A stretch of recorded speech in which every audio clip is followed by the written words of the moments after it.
तो ये है पान का पत्ता और उसके ऊपर हमने डाला गुलूकंद जो आप सामने देख रहे हैं पड़ा हुआ। और ये है सुपारी। सुपारी को काटने का जुगाड़ अभी मेरे पास है नहीं है, तो उसके लिए सुपारी कटर या फिर किसी और चीज़ से अभी मैं इसको काटूँगा। सौंफ तो सबके घर में मिल जाती है, इलायची भी मिल जाती है। तो इसके अंदर अगर आप थोड़ा सा चूना बाज़ार से ले आएँ किसी भी पनवाड़ी से, आपको मुश्किल से 5 या 10 रुपए का चूने का एक पाउच मिलेगा। वो चूना इस पे लगा के खाएं तो इसके हज़ारों फ़ायदे हैं। ये फ़ायदे इस पान को खाने के, सुबह स्पेशली खाली पेट इसको अगर खाया जाए तो इसके फ़ायदे आप गूगल पर चेक कर सकते हैं। इस पान के पत्ते को आप मार्केट से ख़रीद सकते हैं, ऑनलाइन बिग बास्केट वगैरह से आप मंगा सकते हैं। इसके ऊपर चूना लगा के खाने से आपकी कैल्शियम की सारी रिक्वायरमेंट पूरी हो जाती है।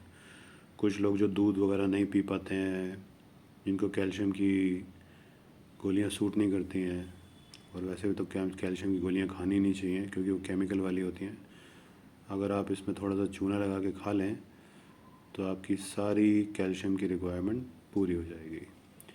इस पान के पत्ते में अनेकों प्रकार के एंटीऑक्सीडेंट्स हैं जो कैंसर वगैरह वगैरह बहुत सी बीमारियों को ठीक करते हैं।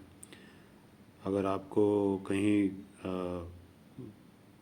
चोट लग गई और आपको गुम चोट है, वहाँ पे सूजन आ गई, या आपको कहीं पे स्किन में खुजली, दाँत खाज वगैरह हो गई, दाँत खाज खुजली हो गई, तो इस पान के पत्ते को हल्का सा सरसों का तेल लगा के गर्म कर लो और उस जगह पर लगा दो, तो दर्द को खींच लेगा। स्किन डिजीज़ जो रैशेज़ वगैरह होते हैं उसको ठीक कर देगा। सो इस तरीके से इस पान के पत्ते के बहुत से गुण हैं। ये जिसको लिवर की कुछ प्रॉब्लम हो, जिन लोगों को, वो भी अगर पान के पत्ते को इस तरीके से दिन में 1 या 2 बार खाएं, उनकी पाचन क्रिया अच्छी हो जाएगी। जिन लोगों को डायरिया रहता है, कोलाइटिस है, या IBSD है, या जिन लोगों को कॉन्स्टिपेशन हो जाती है, कब्ज़ की तकलीफ़ है, वो भी अगर पान को खाएं तो वो ठीक हो जाते हैं। इस तरीके से पान के अनेकों फ़ायदे हैं। आप उनको गूगल पे चेक कीजिए और इस पान को फिर से खाना शुरू कीजिए।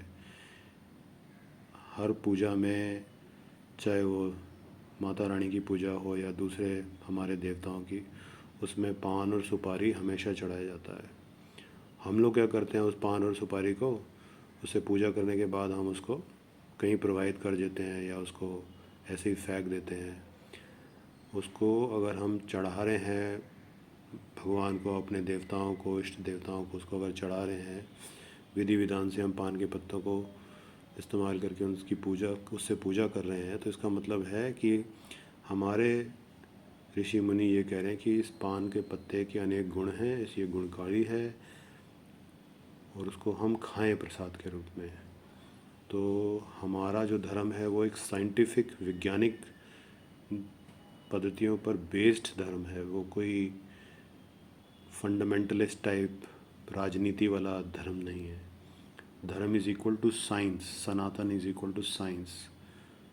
और दूसरे जो धर्म की आड़ में राजनीति को बेचते आ रहे हैं, कन्वर्जन्स करते हैं, दूसरे देशों की नेटिव सिविलाइजेशंस को ख़त्म करके उनके अंदर उनके नाम बदलते हैं, उनका खान पान बदलते हैं, रहन सहन बदलते हैं, कपड़े बदल देते हैं, लैंग्वेज बदल देते हैं, उनकी हिस्ट्री पूरी मिटा देते हैं, उनके मंदिर तोड़ देते हैं, उनको हम कहते हैं मजहब और रिलीजन, या फिर शॉर्ट में अब्राहमिकिज़म्स।